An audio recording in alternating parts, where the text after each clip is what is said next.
What's up, guys? Hope you're keeping well. Welcome back to another video. So yeah, I decided to do this whole every single mod video on the Civic, just so you guys are in the loop of exactly what's done to the car, what mods and all that type of stuff, what the plan is, and kind of everything wrong with the car. I wanted to do like one video and put it under one umbrella, if you want to call it that. So yeah, that was my plan, to do this video. So I've had to take the car out today.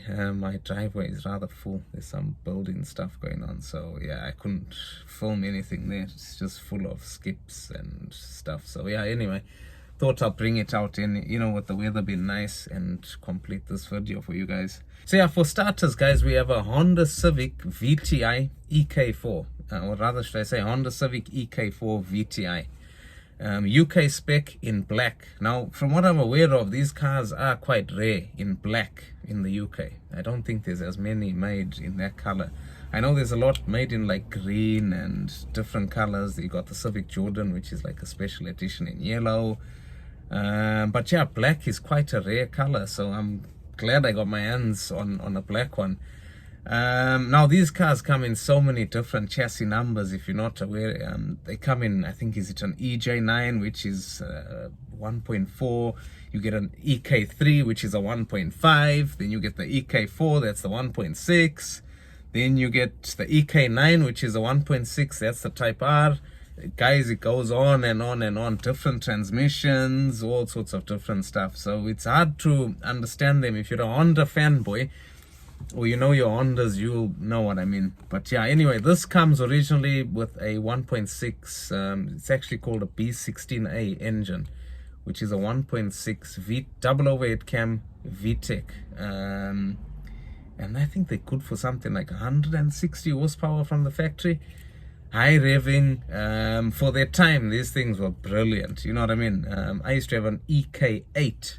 No, not an EK, an EG8, which was the shape before this, but the Japanese version, which was a 1.5 single overhead cam VTEC.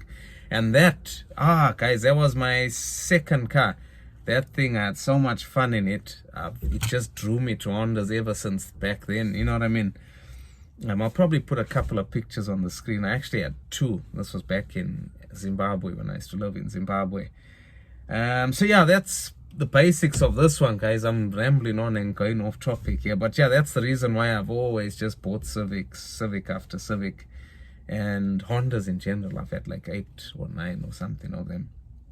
But yeah, for starters, that's what we have. It's a UK spec Honda Civic EK4 VTI 1.6, and it stops there. You know what I mean? From there onwards, this whole car has been Frankenstein. It's been stripped out, as you can see in the back.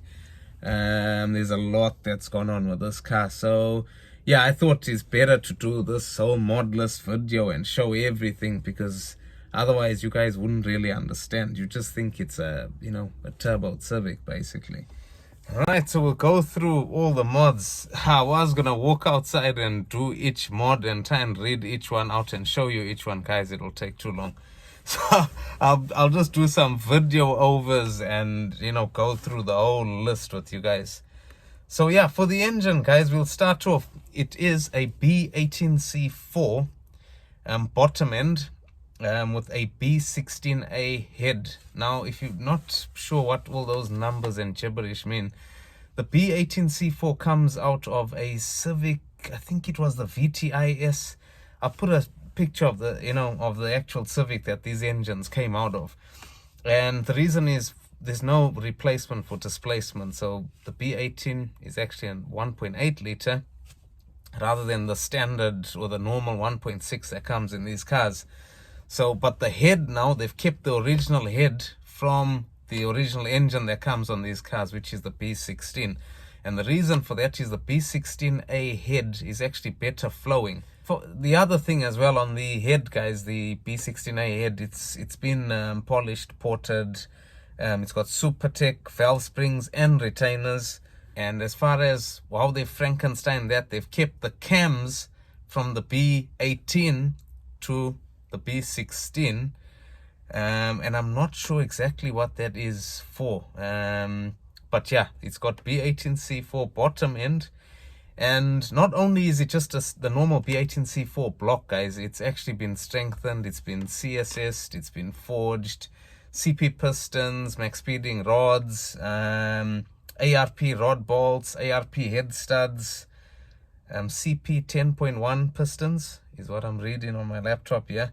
It's also running a precision 5858 ball bearing turbo. Now these turbos are capable of like 600 horsepower or so.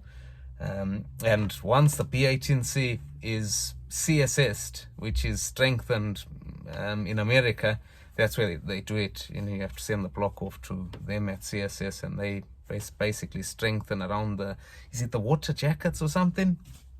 And then once you've done that, you're capable of at least 500-600 horsepower. Some people have even run 700 horsepower, and you don't have to sleeve. It's actually cheaper to CSS your block than sleeve it. Obviously, when you sleeve it, you can run more power or more boost or whatever. But it's the happy medium, yeah, should we rather say that. It's also running a Blackworks Racing ram horn manifold. So that weird exhaust manifold you see there at the front, that is apparently one of the best ones to use on these cars. And obviously the precision just straps straight onto that. It's also got an Edelbrock Victor X inlet manifold. Now it's huge. If you see the size of the thing, damn, it actually looks too big for the engine. But yeah, it's got one of those on it. Exhaust wise, we have a 3-inch Skunk 2 exhaust all the way. We've also got a screamer pipe on the front of that turbo, which just points straight down. It's not one of these that points up into the air, or out of the bonnet rather, should we say. We've got a 44mm wastegate, a tail wastegate 44mm. We've also got a tail dump valve as well, which you'll see on the other side in black. Fueling wise, it's got a AEM fuel rail, aeromotive fuel pressure regulator, and it's also got ID 1050 injectors, which is injector dynamics 1050cc injectors, which, to be honest with you, I think is enough for it as it is. We've also got a stainless steel triple core radiator for the cooling, obviously. I might actually change that to a Skunk 2 one, but yeah, we'll see.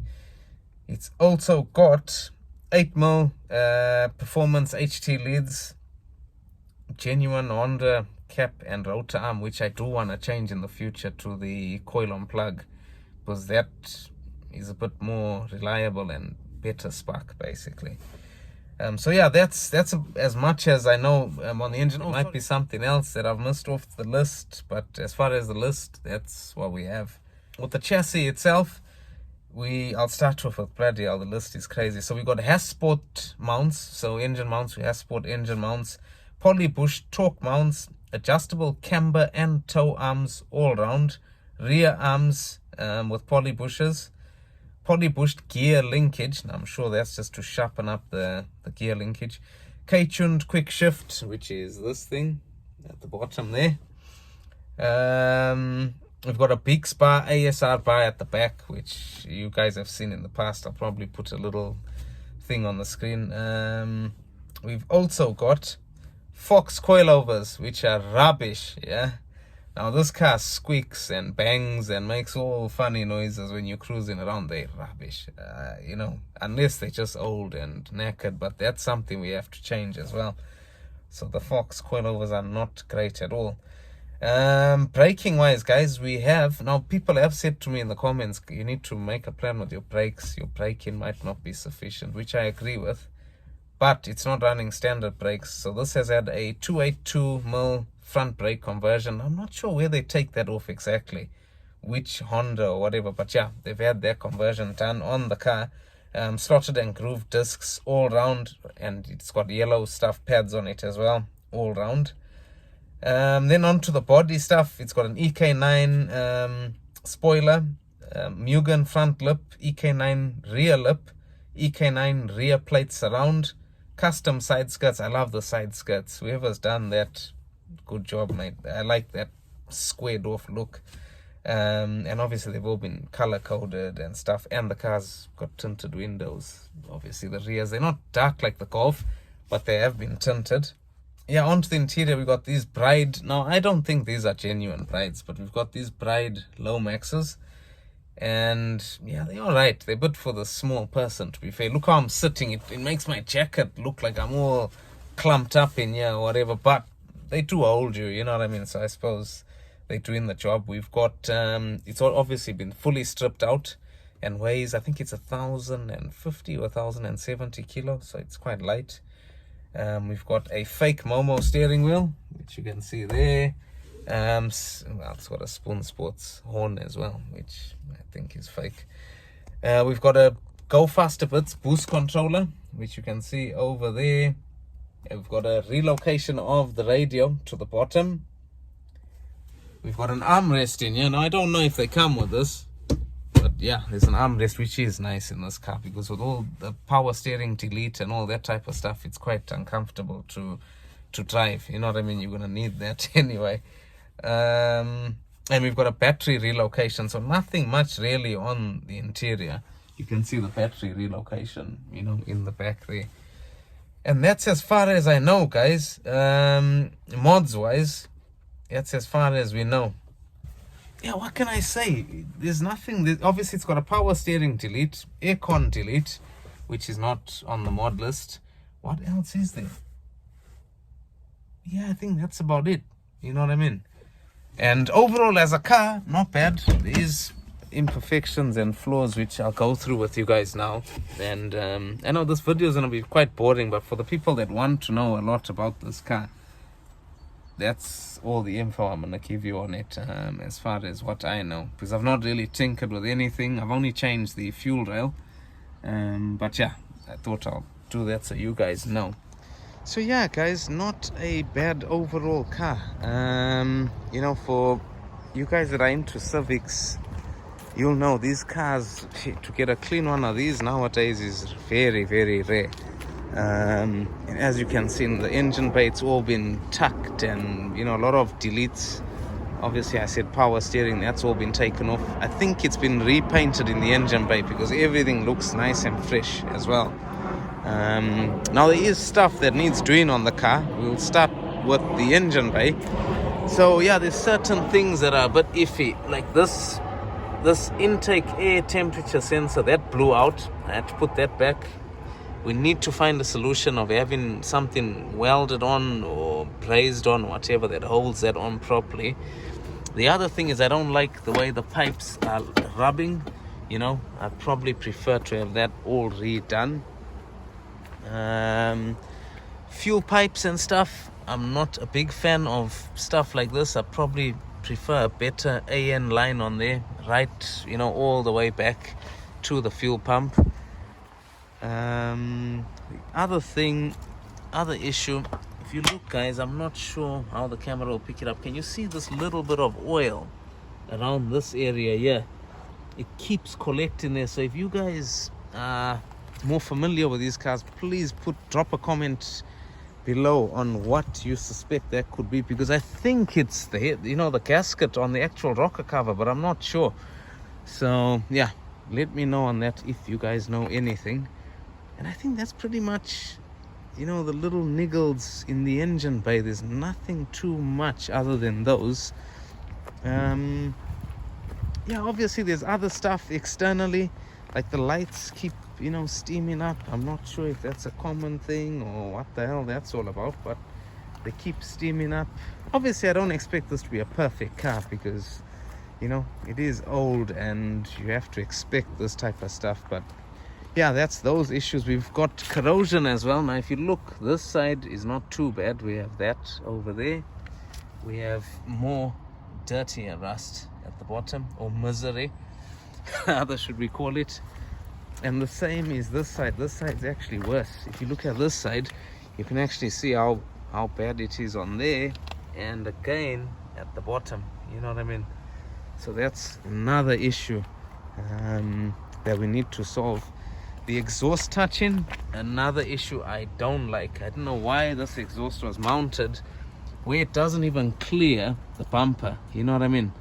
Or is the lip the issue? I don't know. We need to look at that. I'd prefer it to be mounted, you know, in a JDM fashion rather. But yeah, that's something we need to look at as well. And I think that's pretty much it, guys, as far as interior wise issues. What can I say? Yeah, a lot of it needs sorting out. I mean, literally nearly every button is falling apart. Don't laugh, you know what I mean, because I am gonna fix all this stuff. But on the interior, as you can see, the fuse box that's at the relocation is just hanging about, so we need to sort that out. Now this, that everybody, there's a few people that have commented saying how nice it is, but not nice when you can just pull it out like that. You know what I mean? So that's something we need to sort out. I have actually bought a proper carbon panel for it, which, and this is real carbon, that I'm gonna redo that in. So yeah, that needs doing. But as I said, every button, look at this here. This doesn't sit right. That's the only one that sits right on here. Look at this. This has been cut and just hangs out here. The horn doesn't work from there. It works from there, rather. So yeah, the interior stuff, I'm not the biggest fan of, guys. It needs, you know, all these little niggles need sorting out. You know what I mean? If I'm going to keep it, I want to do these things properly. You know what I mean? I don't want these things to be just the way they are. You know what I mean? So that might be something I might look at. Even the radio, I might just delete it altogether, because you can't hear it anyway once you're cruising. You know what I mean? It's so loud. You can't hear anything. I might even try and get the original interior, just to put the original interior in here, because these seats are a pain in the ass to get out of. You know, every time you want to get out, you stuck. You know what I mean? So either that, or I get Ricaros from the EK9 or something of that sort. But yeah, that's as much as I can say, guys. I've rambled on so much in this video. I just wanted to sort of let you guys know what mods are on the car, so you guys have an idea of what my plan will be. And yeah, as for the plan on the actual Civic, my plan was to buy this car as a keeper, right? I'm not guaranteeing that's gonna happen, but yeah, my plan was to buy this as a keeper and build it in the future. When I say future, I don't mean years and years down the line. I mean build it in the next year or two, once I've saved up a little bit of money here or there or whatever. And because these things are going up in value by the month, so if I didn't buy this last year, it would have, maybe now I wouldn't have been able to afford them. But yeah, only after those things are all done, I think we'll have a decent car. Wheels and tires again, guys, I want to change all them. The tires are not great. The wheels, and I don't know, I might keep the wheels, but they don't look too great. But yeah, that's the plan, guys. I thought I'll let you guys know. It's a bit of a rambling on video rather than showing much of the actual car, but I thought I'll do that so you guys have a vague idea of what's to come. But yeah, until next time, guys, have a brilliant weekend. I'll catch you guys again soon. Cheers. Bye.